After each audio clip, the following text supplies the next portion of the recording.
still clung to the endless plain, a deep velvet hush cupping every blade of grass, every glimmer of dew, and every secret that had ever drifted across this ancient sea of earth. Before we begin, I would love to know where in the world you are listening from, and what's the time there. Let us know in the comments. Thank you so much for being the part of my community. Let's get started. In the hush, the world breathed slowly, as though remembering an older rhythm, and even the stars seemed reluctant to leave the sky. Far beyond the rim of sight, the first faint blush of dawn pressed against the darkness, a promise rather than a shout, a fingertip rather than a fist. And across that tense, trembling moment before daylight, the plain dreamed of hoofbeats it had not yet felt, of stripes it had not yet seen, and of lives shy as moon-washed ghosts waiting to become real. Wind came first, soft and elder-wise, carrying coolness from some distant river that curled unseen in its own soft bed. It slid across the tawny grass and stirred the seed heads in slow ripples, whispering old names no one left alive could have spoken. In that low sigh, termite mounds hummed with hidden life, burrows breathed, and tall acacias flexed their thorny fingers as if stretching after a long sleep. Everything here belonged to everything else, woven tighter than threads in a mother's braid. Nothing moved without the plain feeling it. Nothing sang without the sky answering.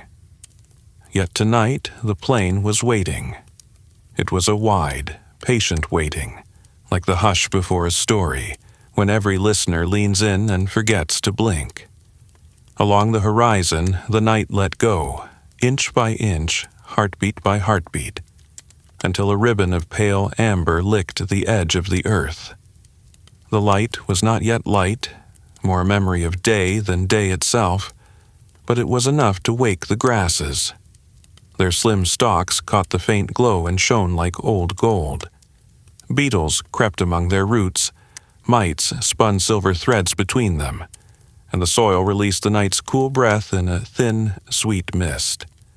Everything smelled of rain that had not yet fallen, of flowers not yet bloomed, of promises so delicate they could only be told in whispers. And then, far off, so faint that even the wind almost missed it, came a single tremor, a hush-loud thud, like a heart beginning to beat in a body still drowsing in darkness. The ground seemed to pause, listening to itself. Another tremor followed, and another, gathering until they became a slow, rolling drum, deliberate and deep, an unhurried thunder perfectly matched to the plain's own slow exhale. It was the sound of hooves. Not yet a herd in full flight, but the first measured steps of bodies both cautious and confident, creatures that belonged here as the grass belonged, as the wind did, as the dawn inched across a sky that was turning from indigo to soft pearl. They emerged as silhouettes at first, shadow-cut shapes pressed against the paling east. Stripes marked their fronts in high contrast, dark bands melting into warm brown flanks and fading altogether toward their rumps. Their manes bristled like brush against the low breeze, and their ears flicked in conversation with hidden birds. These were quaggas, half shadow, half starlight, wholly alive, and the plain knew them, though it had not yet touched them this day. They moved with a steady solemnity, stopping to nose the grass, to test the dawn smell, to feel beneath their hooves whether the world was still kind. Foals walked close to mothers. Stallions lifted their heads high, as if the sky were reins in their teeth. Old mares blinked slow wisdom at the reddening horizon. They did not speak, but everything about them said, "We are home." One filly, not yet a year from birth, stepped a little aside from her mother's flank, curiosity stirring her like wind stirring warm embers. Her coat was fresher than the rest, its brown still holding a soft, foamy sheen. The stripes along her chest seemed drawn with patient charcoal, each line sharp and sure, as if the night itself had inked her into being. She tilted her head, tasting dawn with her breath, and wondered at the world that stretched, unending, before her. She could not know time or history. She knew only the hush, the grass, the warmth of other bodies, and the strange, quiet pull of the horizon calling her forward. The herd spread, grazing in loose formation. Dew jeweled their muzzles. Grass heads brushed their knees. When they exhaled, soft clouds rose and drifted, pale against the brightening sky. Larks startled upward in small, startled fountains of song, then drifted back down like petals. The filly watched them, ears pricked.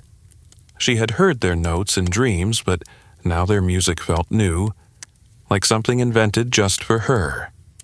The plain offered endless stories in every rustle, every sigh, and she longed to learn them all. Yet she was young, and hunger was a simpler guide than wonder. She lowered her head to crop the cool, sweet blades at her hooves. As the sun's rim finally cleared the earth, light spilled in a single soft flood across the savanna. It pooled in hollows, glazed the termite mounds in honey, and set each acacia thorn alight as though crowned with stars. The quagga's coats caught fire with subtle brilliance, brown shining to bronze, stripes glowing like warm ink beneath amber lamplight. Shadows stretched long and patient behind them, reminders of night still lingering, but morning rushed in, gentle and undeniable. Crickets hushed. Bees began their wandering hymn, and somewhere far off a lion, undone by hunger, voiced a low rolling call that wilted like old smoke in the rising heat. The quaggas heard, but did not startle. Lions were part of the song. Fear, like rain, would come when it came, never before. The filly lifted her head again, jaws working, and felt the sun's weight on her face. It warmed. Her eyes drew moisture into her lashes, and urged her bones to lengthen, to grow bolder, to imagine they could carry her as far as the sky. She shifted her hooves, discovering that the world moved when she moved, that space opened wherever she pointed her slender nose. Every step smoothed the plain's quiet, writing new stories into the grass with the simplest of marks. A circle where she had paused, a crescent where she had turned. 2 straight lines where she dared a short dash. The soil welcomed each impression, holding it gently, then letting breeze and insects begin the slow work of lifting the edges, softening until only memory remained. Near her mother, elders shared the dawn in their own measured ways. An old stallion pawed the ground once, twice, then snorted as if announcing, "Everything is as it should be." A mare, whose ribs showed faintly beneath her hide, grazed with her eyes half closed, trusting the circle of bodies to mind her blind side. Another foal, smaller and timid, pressed against its dam, still new enough that the world felt too big, too bright, a jar too heavy with smells and shapes. The filly watched them all, learning by seeing, by breathing, by the tiny vibrations of hooves and hearts traveling through the earth into her own blood. When the sun strengthened, the mist lifted like a veil, revealing distance in all its reckless generosity. Hills rose to the north, pale and blurred, as if drawn by a child's chalk. To the east, the plain rolled downward into a basin, silver-rimmed with morning haze. And in every direction the grasses shimmered, waving like soft-voiced crowds at a procession no one could see. It felt to the filly that she was standing at the center of a breathing star, each ray a path, each flicker a door to another secret place. She trembled, not from fear, but from a sweetness too large for her small body. A shadow crossed her eyes. She looked up to find an auger buzzard swiveling in slow circles overhead, its wings slicing sunlight into bright shards. The raptor's cry, sharp as flint yet oddly forlorn, fell across the herd, but no head lifted in alarm. The buzzard was a storyteller, not a hunter of beasts so large. Its role was to watch the plain and carry news to the sky. The filly wondered what story her own body told from above. Did the stripes on her chest look like brushstrokes? Did her brown flanks fade into the grass until even the keen eyes of a bird lost her outline? She felt proud to be part of a pattern too vast for her to see, a mosaic where cloud and stone and hoof and leaf fit together as naturally as breath follows heartbeat. Hours unfolded in graceful drifts. The sun climbed, fierce but kind. Shade dwindled, though the herd moved slowly enough that air and grass cooled beneath their hooves. Every so often, a stallion lifted his nose to test the wind, reading scents like pages in an ancient book. A jackal's night prowl, a hyena's laughter long spent, a distant herd of eland, threading among acacias. The plain told its stories in smell as much as sound, and the quaggas listened with bodies as well as minds. Even the filly, young as a new leaf, felt pulses of knowledge run through her skin, tiny messages traded between earth and hoof, wind and mane, sun and closed eyelids. In midday's hush, the horizon shimmered, bending light into mirages, sheets of water that winked out when looked at too long, forests blooming and fading like visions. The filly found comfort beside her mother's shoulder, beneath a ribbon of shade cast by her dam's sturdy body. In the heavy heat, her eyelids drooped and birdsong softened into a haze. Her breathing slowed, but the plain remained awake, buzzing with life no more visible than dreams. Ants venturing, lizards basking, seeds cracking open under the alkaloid heat. All these quiet labors stitched the edges of the day together, holding time in a gentle seam. Gradually, the sun edged westward and shadows re-anchored themselves.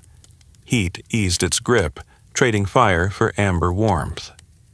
The herd lifted their heads, hooves shuffled, muscles rippled beneath dust-powdered hides. It was time to drift northward toward a shallow stream whose banks held the promise of evening drink. Elders took the lead, mothers followed, foals clustered in mid-flow for safekeeping. Dust rose in slow puffs, hazing the air with an earthy perfume. Somewhere, a red-billed oxpecker sailed low and latched onto a quagga's back, delighted to pluck parasites from the soft furrow along a spine. The mare tolerated the tickle, for such small alliances were part of living, part of belonging to the great weave of things. As they walked, the filly felt the day slipping behind her like a bright cloth folded and put away. She glanced back once to where morning had been, and saw nothing but grass bending in the late breeze. Yet she sensed that something had been left there. A pattern of hoof prints she might never see again, a scatter of hay-sweet breath, a memory no one else would hold the way she did. The plain taught that every step forward was also a kind of farewell, gentle but sure. She didn't yet fear that farewell. She trusted it as she trusted the hush of dusk, the promise of night returning. But a tiny ache, soft as bruised new fruit, opened in her chest, and she wondered if carrying such aches was part of growing. When at last the herd reached water, the day was shading itself with rose and copper. The stream ran clear and laughing over dark stones. Willows leaned close, their leaves brushing the current like fingers testing a lullaby. Each quagga lowered its head, lips rippling the mirrored sky, and drank slow, elegant gulps. The filly's reflection trembled, stripes bending in the swirl, eyes lit by the strange, dim fire of sunset. She watched herself drink, surprised to meet her own gaze. She thought of the buzzard high above and wondered, did the sky keep a reflection too? Did clouds see themselves in the plain's wide mirror, momentary and secretly vain? Twilight blossomed full, petal upon petal of deepening blues and purples, and the first star kindled sharp as flint against the dusky vault. Crickets tuned their high, brittle music. Frogs offered deep bass chords in answer. Nightjars began to chisel cries from the cooling air. The herd settled in a loose ring on the open ground between stream and slope, choosing safety in sight lines rather than the cover of trees. Foals pressed against dams. Stallions found the edges where vigilance was easiest. Old mares rested their muzzles upon folded legs, eyes half-lidded yet watchful. The filly arranged herself beside her mother, folding knees beneath her. The earth felt warm from days' stored fire, but cooled quickly under the rising hush. Above, the Milky Way spilled silver dust across black velvet, a spilled horn of dreams. The filly blinked up through the long lashes that fringed her eyes, and tried to imagine walking among those distant grasses of light. How far could one run up there? Did stars chase each other too? The plain told her that such thoughts were welcome, that wonder was a kind of nourishment no lion could steal and no drought could parch. She breathed it in, letting night's wide silence expand inside her ribs. A soft breeze drifted from the south, carrying hints of other places: burnt grass, distant smoke, cold stone sweating in moonlight. It carried a whisper of change she could not name. But for now it was only scent, only story and stories, like night, wrapped themselves around her gently, tucking her in. She felt her mother's heartbeat slow against her own side. She heard the shuffle of hooves settling, the sigh of grass bending beneath warm flanks, the distant cough of a leopard threading through reeds far downstream. All these sounds blended in a lullaby older than language, so old that even the plain itself seemed to mouth the words. Sleep hovered, soft-winged, above the herd, drifting from muzzle to muzzle like a dusk moth trading kisses. The filly's eyes closed halfway, lashes brushing her cheek, yet she lingered at the edge of wakefulness, unwilling to let go of the silver sky, the hush, the promise of dawn coming again. She thought of hoofbeats unwritten, paths unrun, winds unsmelled. Somewhere beyond night, grass waited for her, dew cold and shining. She would meet it soon enough. For now, the world breathed in, breathed out, and she breathed with it, folded into that living cradle. Behind her closed eyes she felt the plain's pulse, slow, vast, inexhaustible, beating like a drum made of earth and memory. It told her a secret, that she was more than one small body. She was part of every blade of grass she touched, every drop of stream water she tasted, every star she dared to dream. It promised her that dawn would come again, that she would wake to the hush of dew, the song of larks, the warm cloud of her own breath. And it promised her that tomorrow's hoof prints would follow today's, each one a soft echo of belonging. The promises drifted through her, gentling her heartbeat, loosening the tension in her slender legs.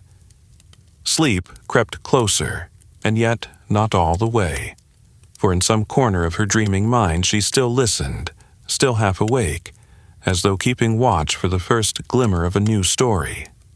The story that would begin when morning spread its pale gold across the plain, and the first faint hoofbeats stirred the mist once more.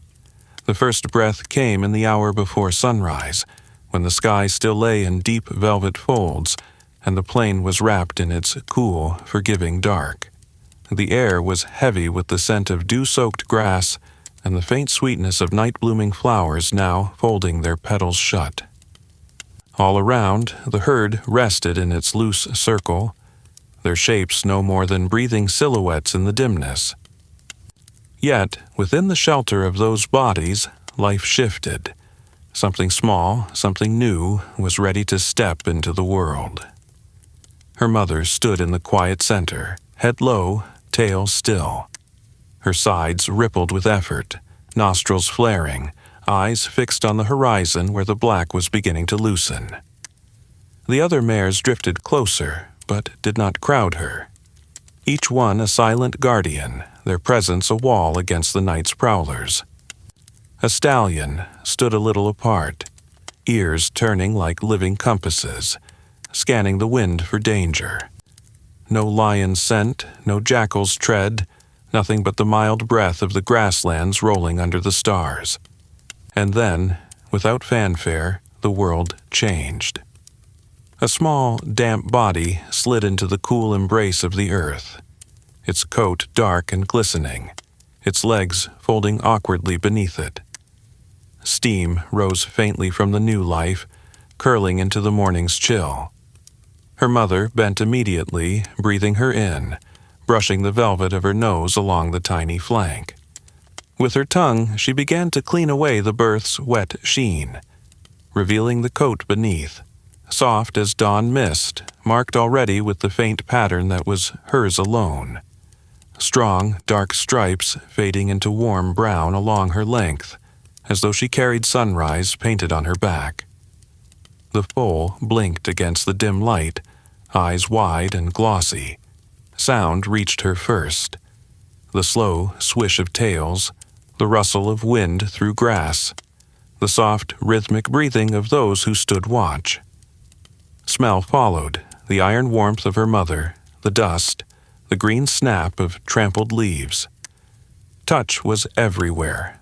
Her mother's rough tongue, the tickle of seed heads brushing her side, the gentle firmness of earth beneath her.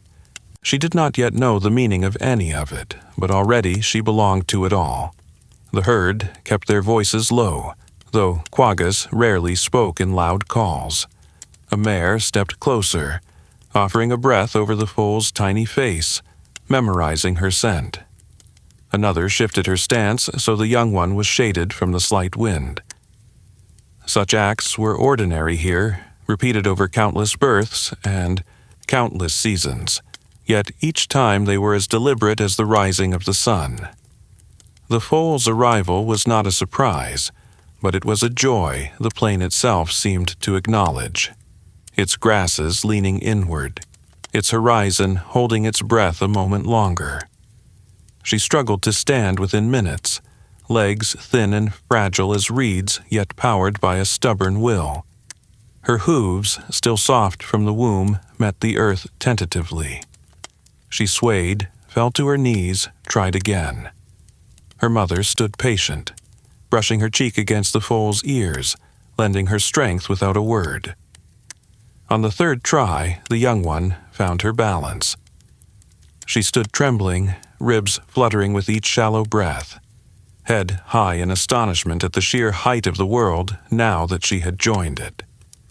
The eastern sky had begun to spill gold, and the first long rays found her, turning the sheen of her coat into molten light. Her mane, short and bristled, caught the glow. The dark of her stripes deepened in contrast, making her seem older than her minutes, a creature already written into the landscape.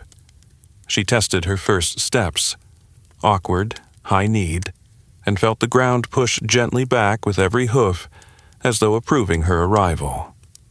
Hunger came soon. Guided by scent and instinct, she nosed at her mother's belly until she found the warm source of milk. The taste was both strange and familiar, rich as the heart of the earth.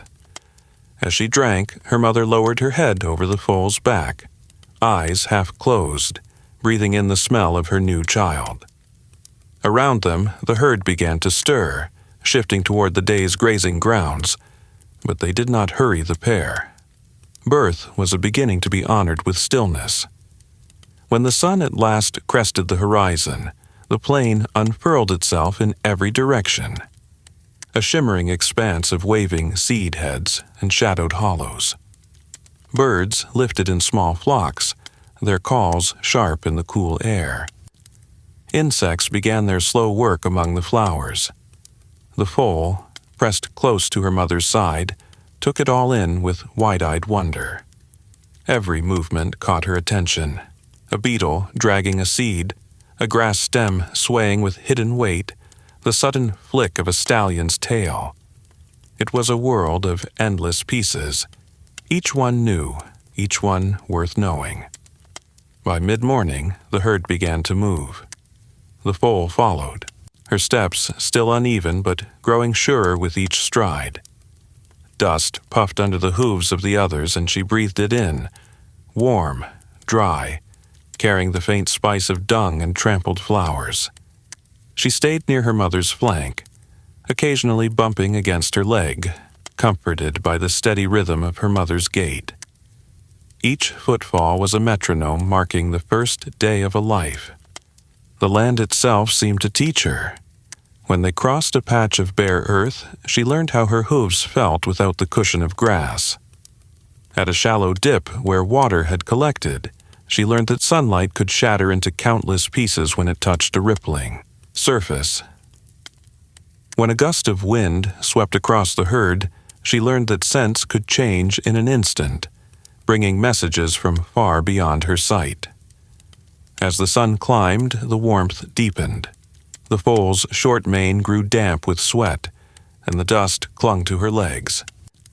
She found herself tiring, but her mother slowed for her without fuss. They paused beneath the shadow of a flat-topped acacia, where the air was cooler and the ground smelled faintly of fallen pods. Other foals lay in the shade, legs folded, eyes drowsy. The newcomer stood at first, swaying gently, then gave in to the pull of rest, folding her own legs beneath her with care. The ground was warm and forgiving, a cradle shaped exactly to her size. Sleep took her in short waves. She would drift under, waking again to a changed sky, a shift in the herd's murmur, the brush of her mother's muzzle over her back.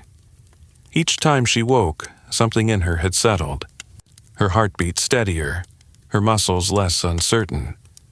She was becoming part of the rhythm without even knowing she learned it. When afternoon came, the herd moved again, seeking a waterhole whose surface glimmered between stands of reeds. The foal walked more easily now, matching her mother's pace without stumbling. The water's edge was a place of many smells: wet earth, algae, the musky trail of a warthog family that had passed earlier. She bent her head to sniff the surface, startled when it broke and touched her nose with cold. She tried again, more carefully, and tasted the plain in liquid form, cool, soft, with a faint mineral tang. Evening drew near in a slow slide of gold and rose. Shadows stretched long over the grass, making stripes across the land to match those on her coat. The foal's eyelids drooped, but she lifted her head often, unwilling to miss anything. She watched the older foals chase each other in brief bursts of speed, their hooves thudding in the soft earth. She listened to the deep-throated calls of birds settling into roosts. She smelled the cool promise of night seeping into the air. By the time the herd stopped to rest, the stars were already pressing through the indigo above. The foal stood close to her mother, her body swaying gently as sleep began its slow claim. She had been alive for less than a day, yet she had learned the language of grass beneath her feet, the song of wind through her mane, the taste of water under an open sky. And as she closed her eyes, she dreamed not in pictures but in sensations: the warmth of milk, the thud of hooves, the endless reach of the horizon she would come to know. The night folded itself around her, safe and wide, carrying her gently toward tomorrow, toward the life that waited in the striped horizon ahead. Morning spilled over the plain in a slow, honeyed flood, brushing light across each blade of grass until the whole savanna seemed to glow. The air was crisp and damp, smelling of wet earth and the faint sweetness of blossoms hidden among the green. The foal, now steady on her legs, her body a little stronger with each sunrise, stood close to her mother, gazing out toward the edge of the world. She had begun to notice how the land curved away, not abruptly, but like the gentle slope of a giant's palm. It felt as though the horizon itself moved with her, always keeping its distance no matter how far she walked. Her coat had changed since that first damp dawn of her life.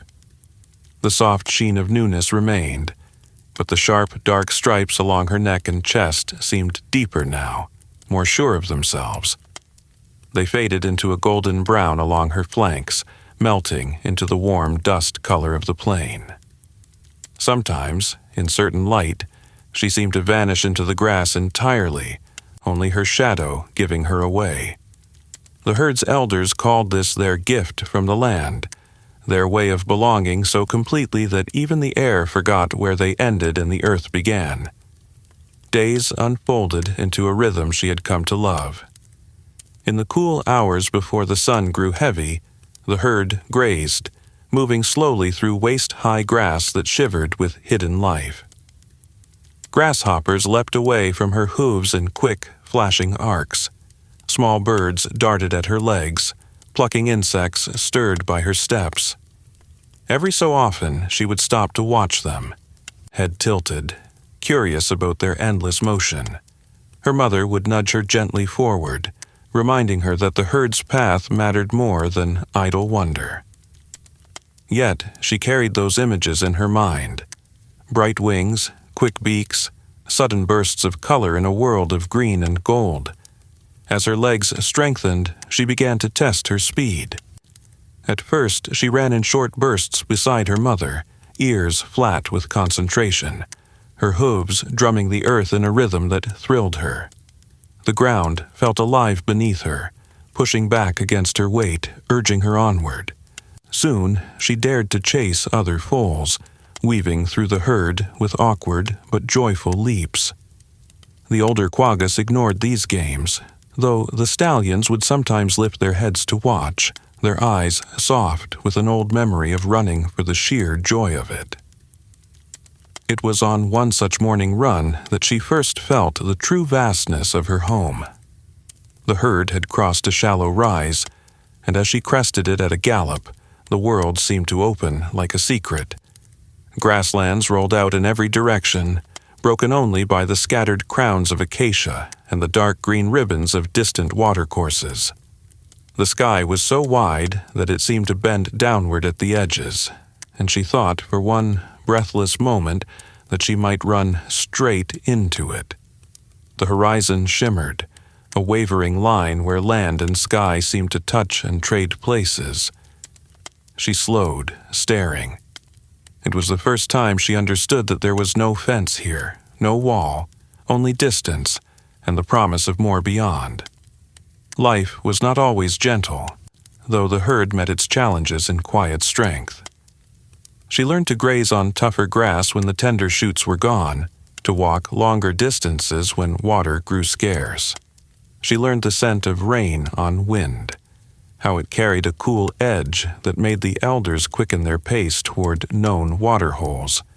She learned the different languages of predators, the deep, resonant cough of a lion drifting over the night, the laughing cries of hyenas on the move, the sharp, secretive pad of a jackal nearby.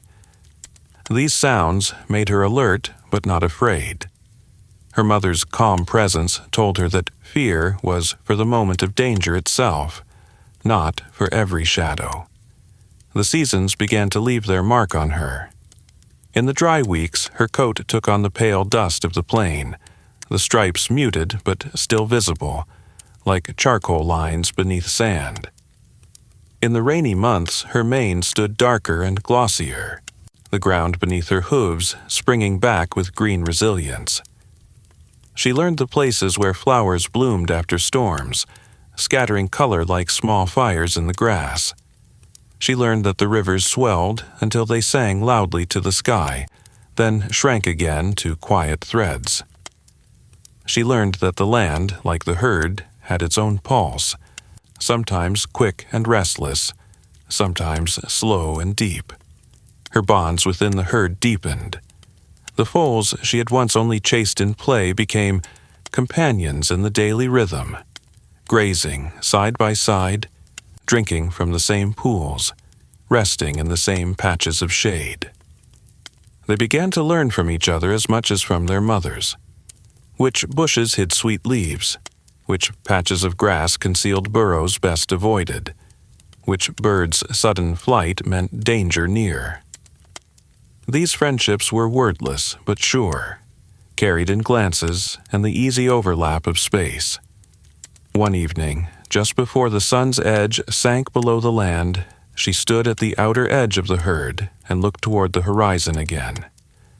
The sky was ablaze, deep orange fading into purple, with streaks of pink cloud stretched thin like brushstrokes. The wind had stilled, and the grass stood motionless, each seed head catching the last light as if cupping it in offering. In that stillness, she felt something she could not name, a pull toward the far line where the earth seemed to melt into the sky. She thought of running toward it, not to escape, but to see what stories lived there, what sense the wind carried just beyond her reach. Her mother joined her, stepping quietly until their shoulders touched. They stood together as the light faded, the herd's quiet movements behind them a steady heartbeat. The horizon remained, patient and unchanged, a promise she knew she would keep chasing for as long as her legs could carry her. And when the first stars began to prick through the deepening blue, she turned away with her mother, following her back into the circle of the herd's warmth, knowing that tomorrow the striped horizon would be waiting for her again. The night that followed was cool, threaded with the chorus of insects and the occasional murmur of a grazing beast shifting in its sleep. She lay beside, her mother, her body still holding the warmth of the day's sun. Her mind drifted, not into dreams of safety alone, but into dreams of running far, running fast, until the horizon bent down to meet her, and she could see for herself what lay beyond its wavering line. She did not know it yet, but the horizon would change in the years to come. For now, it was infinite, generous, hers, and she slept with that knowledge tucked around her like a blanket, the grass whispering above her in the language of the wind, keeping its own quiet watch until dawn returned. The first drops fell in the night, so light that they might have been the size of clouds dreaming overhead. They pattered against the leaves, slid down tall stems and beaded along the tips of grass before tumbling into the dark soil. By dawn, the plain was brushed with silver. Dew and rain mingled in a quiet celebration of return. The air smelled different, as if the wind had traveled a long way just to bring a gift. It carried the cool scent of wet dust, the sweetness of flowers unfurling, and that faint, sharp edge that only fresh rain leaves behind. The herd stood scattered in the open, their coats glistening where the rain had kissed them. The young Quagga, now taller and stronger, lifted her head to breathe it all in. The rain smell was a song in itself, one she had come to love. The plain's voice when it woke from thirst. It promised green shoots, deep pools, and the easy days when hunger was just a passing thought. She stepped forward into the wet grass, feeling the chill against her legs, and watched as the first light of day turned each droplet into a trembling jewel. They moved together toward the river, following a path worn by generations of hooves. The grass was thicker now, its blades brushing her belly, and every step sent up a faint, sweet aroma of crushed green. Birds sang from acacia crowns, their voices bright with the joy of returning water. Frogs called from hidden pools, their notes deep and resonant, as if answering the birds in a language older than the plain itself. The world was busy again, and she felt her own steps quicken to match its rhythm. When the river finally came into view, it was wide and shining, swollen with the season's first offerings. The water's surface mirrored the sky so perfectly that for a moment she felt as though the herd was approaching the edge of another world. The current hummed softly, curling around sandbars and licking at the roots of trees that leaned close to drink. On the far bank, shadows moved, antelopes bending to sip, their reflections shivering with each ripple. She stepped into the shallows where the river fanned gently over smooth stones. The cold climbed her legs in a shock, then settled into comfort. The sound of the current was steady, like a lullaby that had no end. She bent her head and drank, the water slipping over her tongue with a taste that was part earth, part cloud.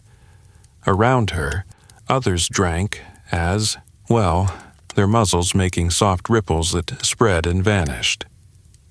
After drinking, she lingered at the edge while the herd spread out to graze on the fresh green that clung to the riverbank. She watched swallows skim the water's surface, their wings almost brushing the mirror below. She listened to the quiet splash of a fish breaking the surface, the rustle of reeds where something small moved unseen. Every sound seemed sharper here, every color richer, as if the river gathered the world's stories and told them back in a voice all its own.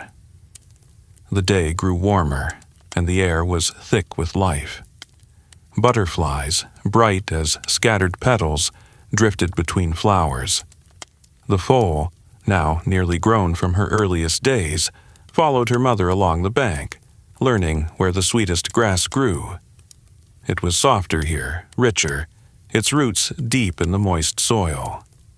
She grazed slowly, pausing often to lift her head and watch the play of light on the water. The river did not hurry. Even when it moved swiftly, it seemed unhurried, as if it knew it would always find its way. In the afternoon, clouds gathered again, dark and full. The air shifted, heavy with the promise of another shower. Wind swept across the surface of the river, dimpling its silver skin and bending the reeds into graceful arcs. A heron lifted from the shallows, its long wings slicing the air in deliberate strokes, and flew upriver until it was only a thin mark against the sky. She watched it go, wondering if it would follow the water to places she had never seen, places beyond even the farthest line of the horizon. When the rain returned, it was stronger than before, drumming gently against her back and turning the surface of the river into a dance of small rings. The herd stood in the open, their heads lowered, letting the rain wash the dust from their coats. She closed her eyes and felt it run down her face, cool and clean, carrying away the weight of the dry weeks that had come before. The smell deepened, the river's wet breath mixing with the grass's green perfume, until the whole plain seemed to hum with life. As evening came, the rain faded to mist, and the western sky blushed with the last light. The river reflected it all, soft pink melting into gold, then slipping into the deep blue of night. Fireflies began to flicker along the banks, tiny lanterns weaving among the reeds. The herd drank one last time before moving to their chosen resting ground nearby, close enough to hear the river's voice through the dark. She lay beside her mother, the damp earth warm beneath her, the air cool against her skin. The sound of the river was constant, threading through her drifting thoughts, carrying with it the scents and shapes of all it had touched. In her half-sleep, she imagined following it, waiting in its shallows until it widened and slowed, until it joined with other waters, until it reached a place where the horizon was made entirely of blue. The night deepened, and the river kept singing. Its song was older than the herd, older than the plain, older even than the rains that fed it. It was a song without end, and as she closed her eyes, she knew that in the seasons to come, no matter where her hooves carried her, the memory of this water, this smell, and this endless, patient voice would stay with her, as much a part of her as the stripes on her coat. You said, start writing the next chapter, according to the chapters given in the main outline above, and according to the word count mentioned in the chapters. Must use the chapter that is generated by you in the very first prompt. Don't use ransom chapters that has not been in the main generated chapter's outline. Must follow the sequence as well. Must start from where you left and don't end completely. so that we can start directly from there in the next chapter. Must write in long paragraphs and amazing, and according to the word count. Must write in English language. Mention exact chapter number, name, and word count as of in the main chapter's template you provided. Don't use any other heading. ChatGPT said Chapter 5. The Warm Breath of the Herd, 2,200 words. Night had settled thick and deep over the grasslands, the kind of darkness that seemed to fold the world in close. The stars above were sharp as pinpricks in black silk, and the moon had not yet risen to soften their glow. The herd lay in a wide, loose ring, their bodies a patchwork of shadow and muted stripes, their breaths steaming faintly in the cooling air. Within this circle of life and warmth, the young Quagga dozed, her head resting against her mother's flank. Every time her mother exhaled, a gentle cloud of heat rolled over her, smelling of grass and dust and safety. She was no longer the wobbly-legged foal of her first days. Her legs had lengthened, her body filling out into the easy grace of youth. Yet there was a part of her that still leaned on the herd's presence like a foal leans on milk. The nights here were not silent. Crickets sang in thin, steady threads. Owls called from dark perches, and sometimes the far-off cough of a lion rose like a warning. But these sounds did not trouble her, not while the herd's breathing surrounded her. It was a language without words. You are safe. We are here. In the early hours before dawn, when the air was at its coldest, she often felt the herd shift closer. Legs folded beneath them, bodies pressed side to side, they formed a living wall that held the night's chill at bay. The warmth was not just heat, it was rhythm. The slow and steady rise and fall of many chests, the quiet shifting of hooves on soft ground, the gentle sighs of half-dreaming beasts. This closeness was a promise older than she could name, that no Quagga slept alone unless by choice or fate. Morning broke quietly, the horizon blushing before the sun itself appeared. A thin mist curled low over the grass, catching in the hair along her spine. One by one, the herd rose, shaking dew from their coats. The sound of them waking was a comfort. Tails swishing, jaws beginning their slow graze, the occasional low grunt or snort.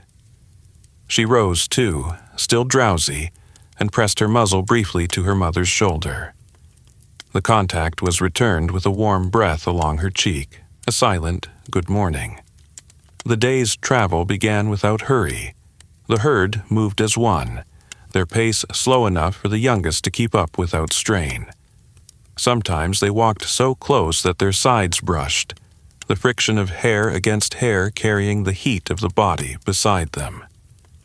When the sun climbed higher, that heat became almost too much, but in the cool hours it was a comfort that sank deep into bone. By midday, they found shade beneath a scattering of acacias, their flat crowns filtering the sunlight into shifting patterns on the ground. Here, the herd rested, some lying down, others standing half asleep, heads low. The young Quagga stood between her mother and an older mare, whose ribs showed faintly through her coat. The mare's breath, though slower, was as warm as any, and the young one leaned into her side without thinking. The mare flicked an ear back but did not move away. Such closeness was part of their way, a quiet exchange of strength. In the heat of afternoon, a few foals began to play, breaking from the shade to chase each other in quick bursts. She joined them, legs stretching, hooves drumming. Their laughter was not in voices, but in movement, the joyful buck, the sharp turn, the momentary freeze before another dash. When they tired, they returned to the shade, sides heaving, and the older members of the herd shifted to make room for them, letting the warm wall of bodies close around the young again. Evening came with a breeze that carried the scent of far-off rain. The herd grazed slowly, the low sun turning their coats to bronze. As the light faded, they gathered once more in their night circle, choosing an open place where sight lines stretched far in all directions. Stallions took positions at the edges, heads high, while mares settled the younger ones in the center. The young Quagga found her spot beside her mother, tucking her legs neatly, lowering her head until her cheek rested on the grass. The warmth came again, first from her mother, then from the others as the ring closed tight. She could feel it through her side, her neck, even the tips of her ears. It was more than comfort. It was belonging, the kind that did not have to be earned or asked for. As her eyes drifted shut, she felt her breathing fall into sync with the herd's, each inhale and exhale part of a shared rhythm that had carried them across countless seasons. In her half-dream, the warmth was not just from bodies but from the land itself, as though the plain had folded them in its own embrace. She thought of how the grass bent to shield them from wind, how the earth softened where they lay, how the sky lowered its light when they rested. Everything here seemed to breathe with them, to promise that they were not alone. Far off, a lion called again, the sound rolling low and long across the open ground. The herd did not stir. Within the warm circle, surrounded by steady breath and slow heartbeats, the young Quagga felt the sound pass over her like wind over tall grass. Noticed, acknowledged, and then gone. She slept, knowing that when morning came, the herd would still be there, their warmth rising with the sun, ready to carry her through another day. The first signs came quietly, so quietly that they might have gone unnoticed if not for the patience of the herd's oldest eyes. At first, the change was no more than a faint yellow blush at the tips of the tallest grass, a whisper of dryness in the wind's voice. The air still smelled of green, and the morning still draped the land in cool mist, but the elders knew. The dry season had begun its slow approach. Days stretched longer now, and the sun's warmth pressed heavier on their backs.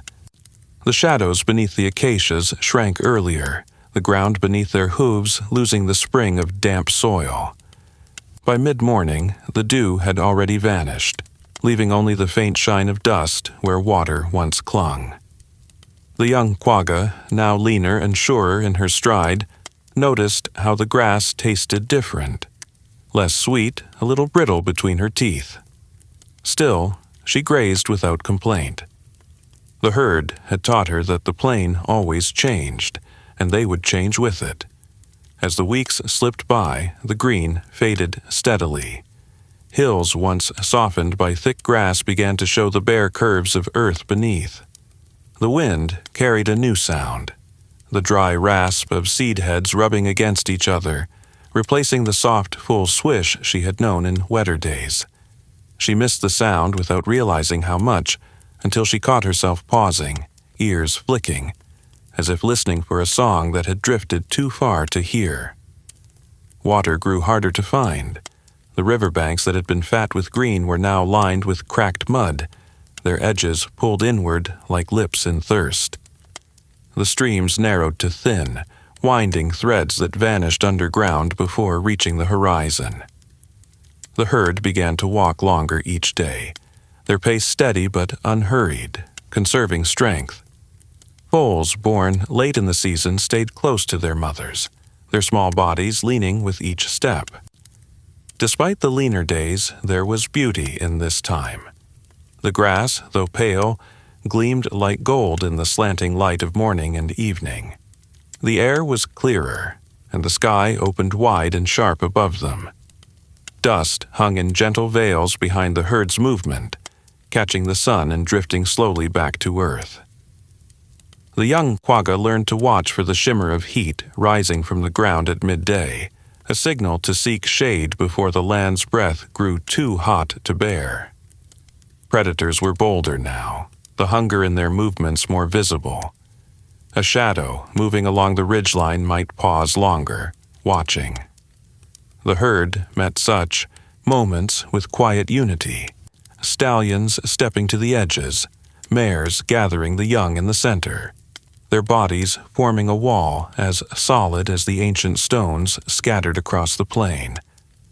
Most nights passed without incident, but the young Quagga could feel the air tighten in these moments, the stillness before hooves shifted and breathing slowed again. She learned to appreciate the comfort of evening, when the sun's fierce weight finally slid away, and the wind grew cooler. At dusk, the pale grass caught the last light, and seemed to burn softly without flame. The herd moved more easily then, their shapes long and graceful in the orange glow. Sometimes they would find a patch of green hidden in a low hollow, kept moist by some secret underground spring. These finds were quiet celebrations. No calls, no rush, only the deeper sound of grazing, the soft shuffle of bodies drawing closer to share the gift. One night, lying in the open beneath a sky dense with stars, she listened to the faint rustle of the pale grass around her. It was a different sound than the rain-fed plains had offered, but it was still the land's voice, still steady. She realized that the grass did not mourn its fading color. It simply waited, holding itself in readiness for the rains that would return. The thought settled in her like a seed. Patience was another kind of strength. The dry season would grow harsher yet, but within the warmth of the herd and the rhythm of the plain, she found no reason to fear. Morning would come, the herd would move, and even in the pale grass, life would find a way to endure. The wind had always been a messenger, carrying the familiar scents of the plain. Grass warmed by sun, rain on dry earth, the musk of antelope herds moving in the distance. But now, among these known and trusted notes, something different threaded itself in.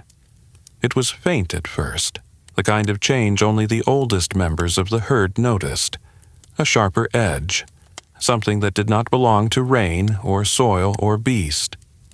The young Quagga caught it one dawn as she stood facing the horizon, her nostrils flaring. It was bitter, dry, with a hint of something metallic. She could not name it, but it made her ears tilt back in uncertainty. The elders became more watchful. Grazing pauses grew longer, heads lifted more often to scan the horizon. The stallions walked the edges of the herd with greater care, not only watching the ridgelines for predators but also turning their muzzles toward the wind as if reading a language only they knew. The mares kept the youngest closer. Even in the open safety of the grasslands, there was a new kind of stillness, one that wasn't born from rest, but from listening. The dry season had stripped much of the green from the plain, leaving the gold and dust exposed. Heat shimmered over the ground by midday, blurring the edges of far-off shapes. Perhaps it was because of the heat, the young Quagga thought, that the wind now carried stranger smells. Some were faint and gone in moments, replaced by the familiar scent of dry grass.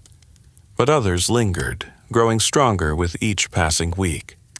She began to notice how they clung to certain breezes, arriving suddenly, like the shadow of a bird passing overhead.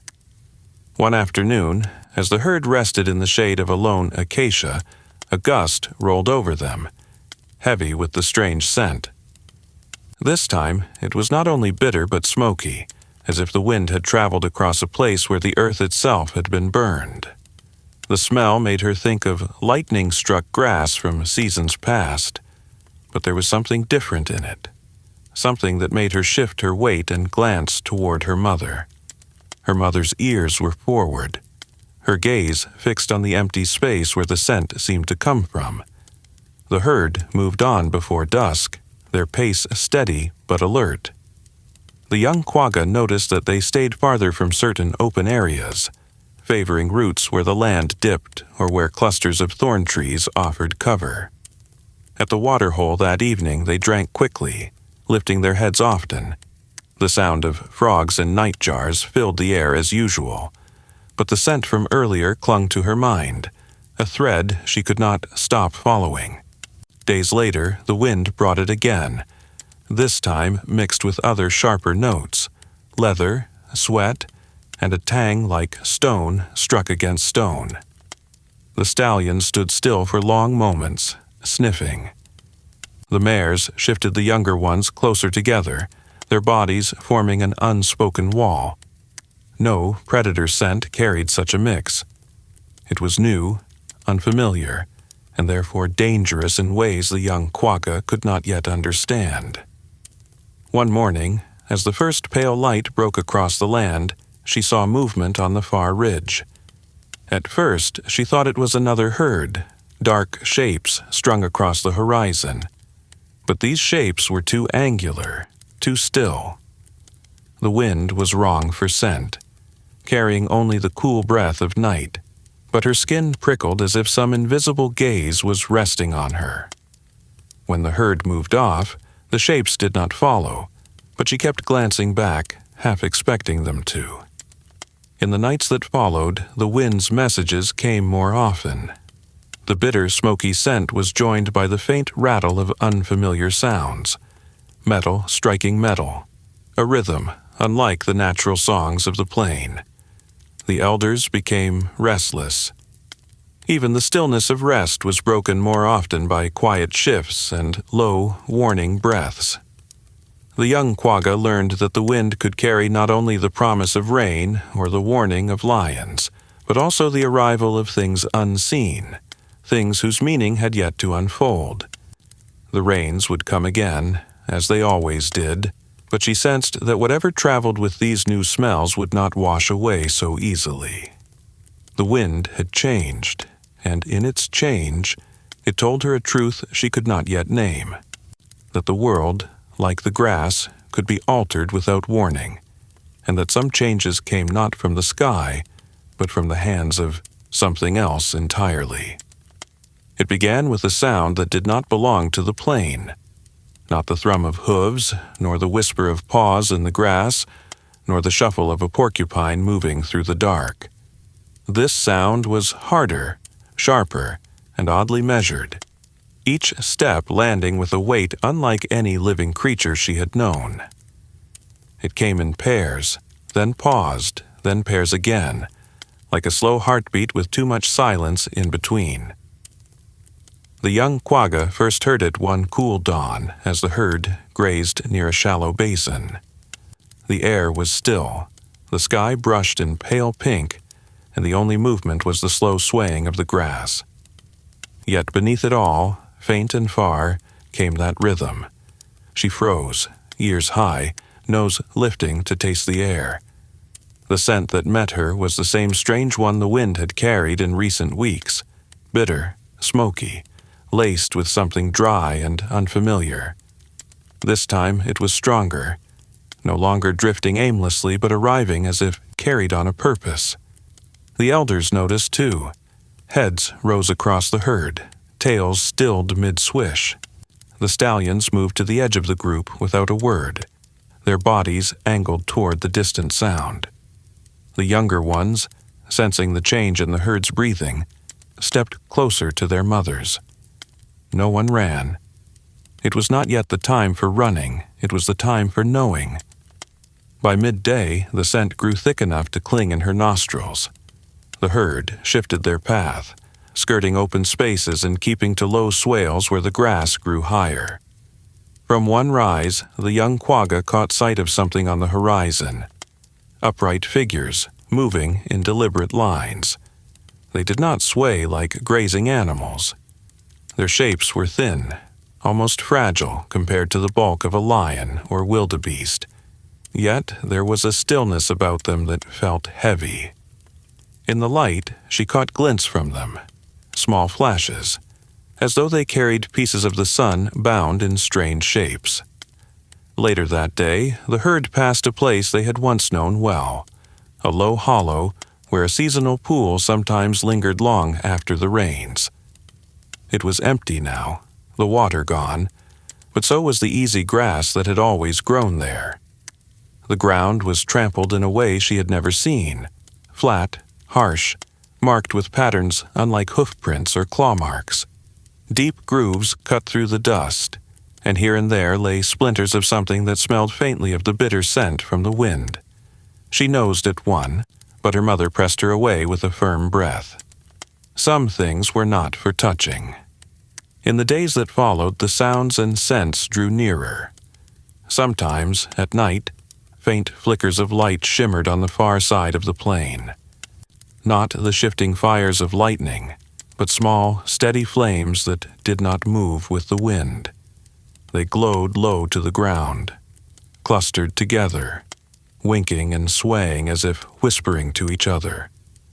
The herd avoided them, changing direction even when it meant a longer journey to water. And yet, no matter the detours, they began to find signs, patches of grass cut low and sharp, lines of disturbed earth, narrow pathways beaten into the soil by feet that did not spread the way hooves did. The air near these places always held that same mixture of smoke, metal, and something warm that lingered long after the figures themselves were gone. One evening, as the sun bled deep red across the western horizon, the young Quagga saw one of the upright figures for the first time without distance between them. The herd had come to a bend in a dry stream bed, its walls low enough to step into and out of easily. As they moved down toward its floor, a shape appeared on the opposite bank. It was still at first, its head turning slightly as if scenting the air. It stood taller than any predator she knew, its limbs long and ending in strange shapes that moved and flexed. Across its back was something draped, dark and rough, and in one of its upper limbs it held a long, narrow thing that gleamed faintly in the fading light. Her mother moved between her and the figure instantly, her body rigid but quiet. The herd gathered without noise, shifting in unison until the young ones were swallowed by the safety of their circle. The figure did not move closer. It only watched for a few heartbeats more, then turned away and stepped back into the tall grass until even its scent was swallowed by the wind. That night, she lay awake longer than usual, her ears turning to catch every sound. The familiar chorus of the plain was still there, the insects, the night birds, the low breaths of the herd, but underneath it she imagined she could hear that other rhythm, the slow, deliberate footsteps that left marks not of hoof or paw. She did not yet know what they meant, only that they were part of the plain now, and that wherever they walked, the grass no longer grew the same.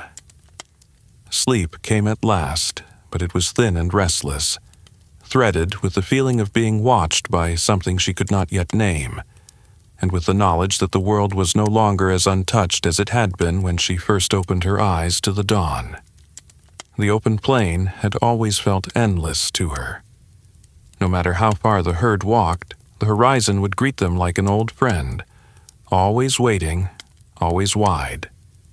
But now, in ways too subtle for a single day to show, the vastness had begun to shrink. At first, it was the fences. They appeared like strange, brittle trees planted in lines too straight to be natural, their thin branches stretching between posts that cast short, stubborn shadows. The herd learned to avoid them, for they were not like the thorn bushes that could be pushed aside. These lines did not bend or yield, they bit back if touched. The young Quagga had seen a stallion once test them with his muzzle. He jerked away instantly, shaking his head, a sharp smell of scorched hair rising into the air. After that, none went near. With each new journey for water or grazing, the lines seemed to multiply. Places that had been easy, paths in her first seasons now ended abruptly, blocked by those unyielding barriers. They were forced to circle around, sometimes traveling far longer than before to reach the same familiar pools. The land no longer welcomed them in every direction. It was beginning to decide where they could go. The changes were not only in the fences. The grass itself seemed different in certain places, cut short and unnaturally even, with patches of bare earth that smelled faintly of the same sharp scents the wind had carried in the past seasons. The hollow, where she had once played with other foals, was now trampled flat, the sweet green there replaced by rough, brittle stems she did not care to eat. There were fewer voices on the wind.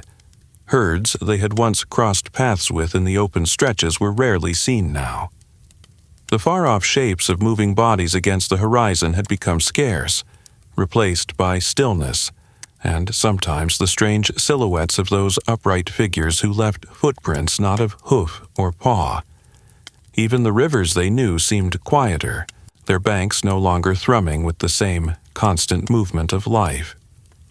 She felt the difference most in the way the herd traveled.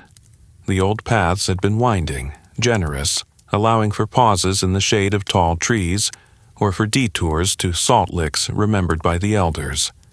Now, their routes were more direct, more cautious.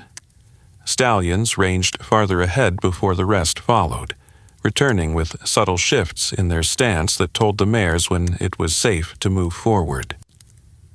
One evening, they came to the crest of a low rise, and the young Quagga stopped beside her mother, staring.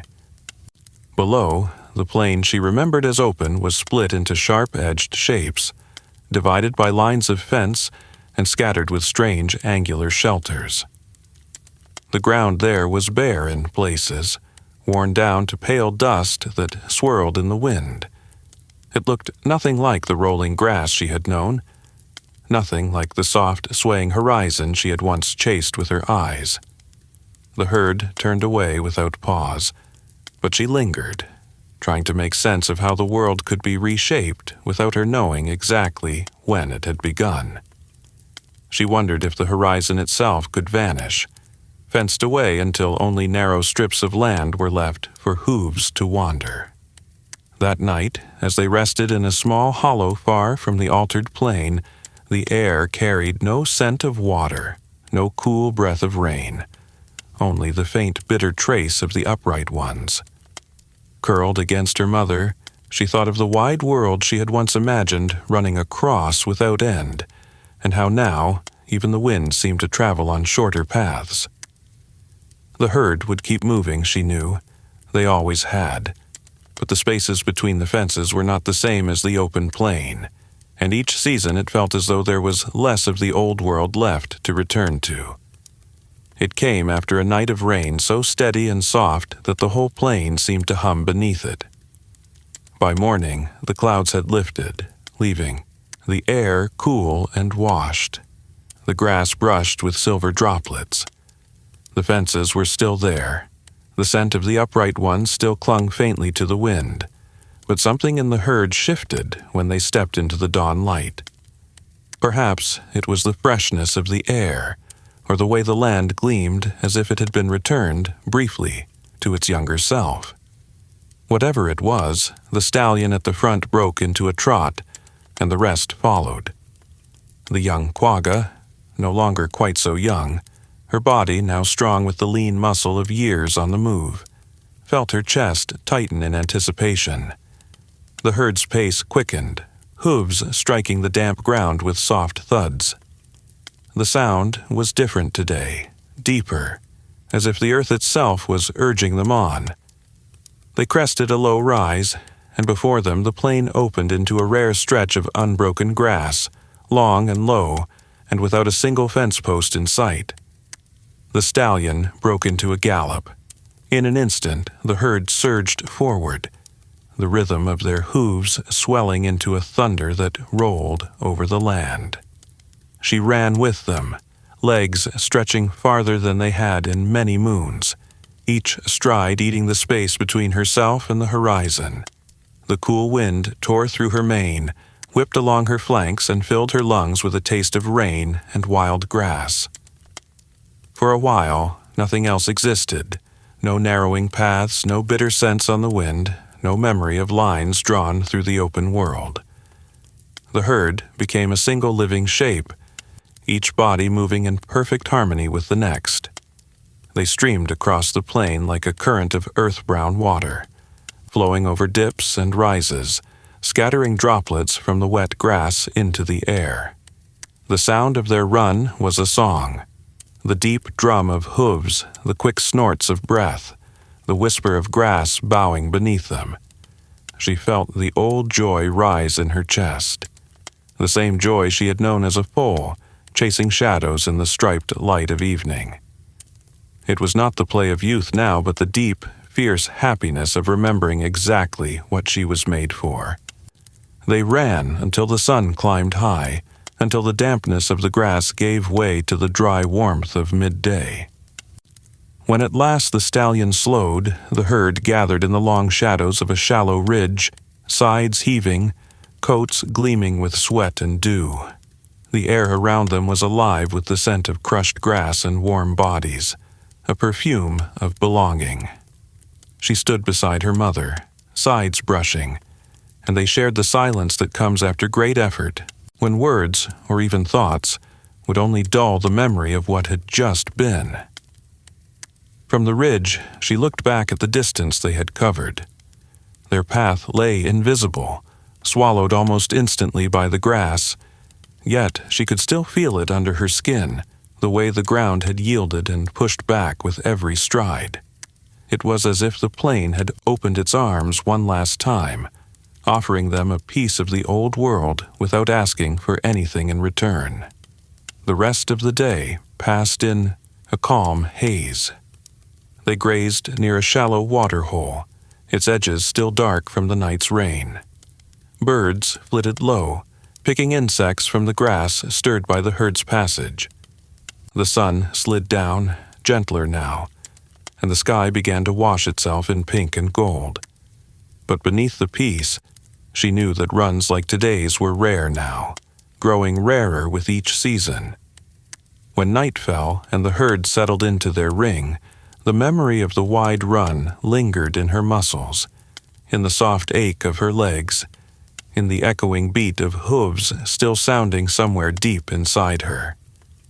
She closed her eyes with the wind of that run still in her mane, not knowing if she would ever feel it again, but certain she would carry its rhythm in her body for as long as she walked the narrowing world. The rains passed, leaving the grass still green but already thinning in places, and the wide run they had shared felt more and more like a dream that had drifted beyond reach. Days grew quieter, not in the sense that the plain itself had stopped singing, but in the way the herd moved, in the subtle changes of sound between them. Where once the ground had trembled with many hooves, now the earth stirred only softly beneath fewer steps. It was not a change that came all at once. One season, a small group of mares and their young did not return from their wanderings. Another season, an old stallion, who had led them through countless dry months, lay down one evening and simply did not rise again. Sometimes the absence was explained. A predator's call echoing too close in the night. A sickness whispered through the herd in the dullness of eyes and the lag of a step. Other times there was no answer at all, just the slow counting of fewer shapes at dawn. The young Quagga, though she was now a grown mare, her own body lean and sure, could feel the gaps. In the evenings, when they settled into their ring beneath the stars, the space between her and the next warm body seemed just a little wider. The breath of the herd still rose and fell in its old, steady rhythm, but the notes of it had changed. The chord was thinner, its warmth more precious. She had learned the wisdom of silence. The herd did not mourn in calls or in restless pacing. They carried their losses in the shape of their movement, in the way they drew closer on cold nights, in the glances they exchanged across the grass when danger was near. Every member became more watchful, and every step was taken with a kind of quiet reverence, as though each hoofprint was worth more now that there were fewer to lay them. Waterholes once busy with many bodies now seemed too large for their smaller numbers. The echo of their drinking was sharper, the ripples fewer. When they grazed, she could hear the wind threading through the grass between them, filling the spaces that had not been empty before. Sometimes the wind brought back old scents, faint traces of those who had been part of them once, and she would lift her head, searching, though she knew she would not find them. Predators still moved on the edges of the plain, but their calls seemed farther apart. Perhaps they, too, had felt the thinning. Perhaps they wandered longer now, searching for what had once been plentiful. The balance of the land was shifting, and though she could not name how or why, she knew it as surely as she knew the scent of rain. One evening, the sun sank into a haze of gold, and the herd paused on a low ridge. The light lay soft on their coats, striping them in shadows and fire. She stood at the edge, looking out across the plain. The horizon was still there, still wide, but it felt different now, as if the spaces between the far hills had grown heavier. She thought of the wide run after the rains, of the chorus of hooves and the living river they had been, and for a moment the memory was so vivid that she almost heard it again. But when she turned back, the sound that greeted her was the truth, the steady, quieter beat of the herd as it moved on, smaller now, but still moving. She stepped back into their rhythm, letting her own hooves match theirs, knowing that for as long as they walked together, the song of the plain would still have their part in it, however soft it had become. Ask ChatGPT. The sun was gentle that morning, veiled by a thin drift of cloud that softened its glare and left the land in a haze of pale gold. The air was cool, the wind quiet, as though the plain itself had slowed its breathing. The mare moved with the herd as always, but there was a weight in her steps, not of injury but of a deep, quiet tiredness that had settled in her bones. It was not sudden. She had felt it growing over many days, a reluctance in her legs to stretch too far, a quicker breath after even the gentlest climb, a greater desire to linger in the shade. The rhythm of the herd had carried her along, but she found herself watching the others from the middle now instead of the front, content to follow where once she had led. That day, they came to a broad hollow where a small stream curled lazily between banks of green. The grass there was tender, the water sweet. The herd spread into its comfort, grazing in easy silence. She drank deeply, the cool water sliding over her tongue, then found a patch of soft ground and stood still, letting the breeze comb through her mane. Her eyes half closed, she listened to the sounds she had always known, the tearing of grass, the low rumble of a stallion clearing his throat, the faint plash of water under the hooves of those crossing the stream. Her mother was long gone now, as were many she had grown beside. The herd was different, yet it was still hers, still the circle that had guarded her from her first breath. Young foals moved among them, their legs thin and quick, their eyes wide with the same wonder she had once carried in every step. She felt no envy for their strength, only a quiet satisfaction, as though the sight of them was enough to keep her heart steady. When the heat of midday arrived, the herd settled in the dappled shade of a stand of thorn trees. She lowered herself to the ground more slowly than before, tucking her legs beneath her. The earth was warm, the grass dry against her skin. She breathed deeply, filling herself with the scent of dust and sun-warmed leaves. Around her, others lay resting, some chewing idly, others already in the slow drift of sleep. The hours passed in the kind of stillness that only comes in safe places. A pair of oxpeckers landed on her back, their claws light, their beaks busy. She did not shift to move them away. The weight was small, almost comforting. When she closed her eyes, the voices of the herd and the hum of the plain blended into a single, low song. By late afternoon, when the herd began to rise and move again, she stayed where she was. A few paused beside her, a younger mare, a foal, the lead stallion, all touching her with a soft breath before continuing on. She watched them go, the shapes of their bodies bending and swaying in the light until the grass closed around them and they were gone from sight. The world was quieter then. She could hear the stream again, could hear the faint rustle of wind moving across the hollow. A cloud passed over the sun, cooling her back.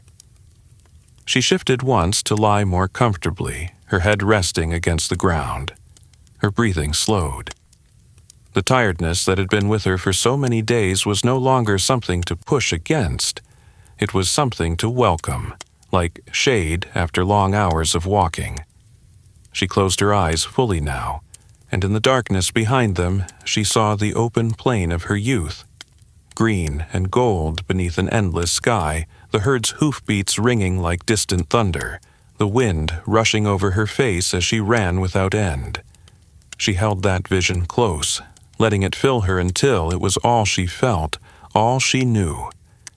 And as the sun lowered toward the horizon and the light softened to amber, the mare lay still, her body cradled by the earth she had walked all her life. The plain breathed around her, unhurried, eternal, carrying her into the long rest that waits for all who have roamed its wide and changing heart. The sky was heavy with the quiet colors of evening, a pale wash of lavender and rose that deepened slowly toward night. The herd grazed at a distance now, their shapes small against the rolling grass.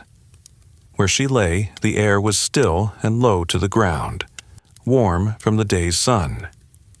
The earth pressed gently against her, familiar and forgiving, as though it had been waiting for her to rest this way all along. Her breathing was slow, each exhale a soft sigh that blended into the sound of the grass swaying. The scents of the plain surrounded her, dust, sun-dried stems, the faint sweetness of crushed leaves beneath her flank. She could feel the tiny vibrations of life in the soil, the secret movements of beetles and roots and seeds finding their way toward tomorrow. The world was carrying on in its quiet way, and she was still part of it, though she no longer moved with the herd. Shadows lengthened as the sun slid lower, and the first coolness of night began to slip over the hollow. The grasses whispered as they leaned toward each other, and the air held the memory of rain that had fallen far away. She let the wind touch her face, smoothing her mane, bringing her news she no longer needed to follow. The horizon was still out there, far and unbroken, but her legs would not chase it again. She no longer felt the urge. Somewhere in the distance a stallion called, a low, steady sound that carried not urgency but reassurance. She knew the voice, had heard it countless times at dawn and dusk, guiding the herd's rhythm. The call reached her, and though she could not answer, she felt it settle over her like a blanket. The herd was moving onward, but their path curved through her stillness. In the language they all knew, that was enough. She closed her eyes and found herself standing in a memory. The grass was tall and green, brushing her belly. Rain-dark clouds rolled above, their bellies lit with gold where the sun broke through. Around her, the herd ran, foals kicking in joy, elders lifting their heads to the wind, the air alive with the song of many hooves. She was running too, her muscles light, the earth springing beneath her. The horizon drew nearer with every stride, and the air was cool and sweet in her lungs. It was the season when the rivers sang loudest, when the grass seemed endless, when the sky had no edges. The memory stayed with her even as the light faded from behind her eyelids. She could feel the rhythm of the old runs echoing inside her chest, could hear the laughter of the wind as it tangled in her mane. It wasn't a fading, not exactly. It was a settling, a gentle folding of herself into all that she had known. Night came slowly, the stars gathering one by one. The earth beneath her held steady, warm in some places where the sun's touch lingered, cool in others where shadow had rested longer. She felt herself sinking into it, not with weight, but with belonging. The same soil that had carried her steps now welcomed her stillness. It was not an ending that pushed or pulled. It was a quiet invitation, and she answered without fear. In the deepening dark, the breeze carried the scent of the herd away, following their steps into the distance. But in its place came the richer scent of the earth itself, loam and root, seed and stone. She breathed it in, and in doing so gave part of herself back. Her breath, her warmth, her quiet heartbeat became the plains once more. And so she lay, not apart from the world, but within it. Her body becoming the same earth she had walked, her spirit carried in the wind that bent the grass, in the rhythm of the hooves that would follow after her. She was sleeping into the earth now, and the earth was keeping her. Dawn rose over the grasslands as it always had, a slow blooming, of pale light spilling across the horizon. The wind moved first, stroking the tips of the grass and carrying with it the cool breath of the night before. Birds began their morning calls, small bright notes threading through the quiet. Somewhere far off, the herd moved in their steady rhythm, heads low to graze, hooves leaving temporary signatures in the soft earth. The mare's place in that circle was empty now, but it was not a void. The plain had filled it in the way it always did, patiently, gently, with the unbroken cycle of life. Grass grew taller in the hollow where she had rested, its blades catching the light and swaying as though they still remembered the warmth of her body. The soil beneath held the imprint of her, not as a mark to be washed away, but as part of its own memory, folded into its depths like a quiet story. The wind carried her still. In the warm rush over the hills and the soft sigh that moved through the valleys, her breath lingered.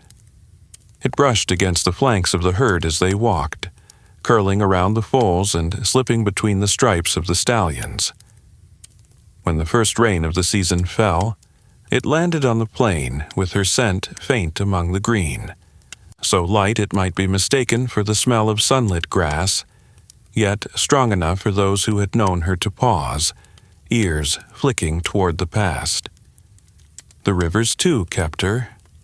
In their slow bends and quiet pools, the ripples seemed to carry her reflection, the warm brown fading into gold, the faint stripes glimmering just below the surface. Birds landing at the water's edge would sometimes startle upward for no reason, as if they had seen a shape in the depths moving beside them.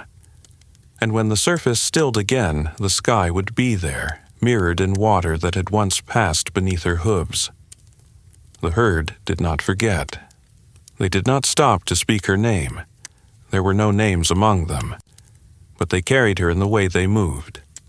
In the soft turning of a head toward the place where she had once stood, in the decision to pause at a patch of grass she had always favored, in the quiet moments at dusk when they gathered close and their breathing fell into the same slow rhythm she had once shared with them. Even the horizon seemed to remember. On certain evenings, when the sun sank low and the light turned the grass to molten gold, the far line of the world would blur, as though it could not quite hold its shape. In those moments, it felt as if she might come running again from that distant shimmer. Mane lifted, eyes bright, hooves drumming the earth in a song older than fences, older than the bitter scents that had come with the wind. Seasons would pass. The grass would pale and green again. The rains would return and fade. The upright ones would move in and out of the land's edges, their lines and shelters pressing against the open spaces. But the plain would keep her, as it kept all who had walked it, in ways too deep for change to reach. And when the wind ran across the grass in the hour before dawn, there would be moments when the sound it made was almost hoofbeats, soft, steady, moving toward the horizon. Not enough to wake the sleeping herd, but enough to stir in the heart of the land the quiet truth it had always known. She was gone, and yet she was here. The plains remember. They always will.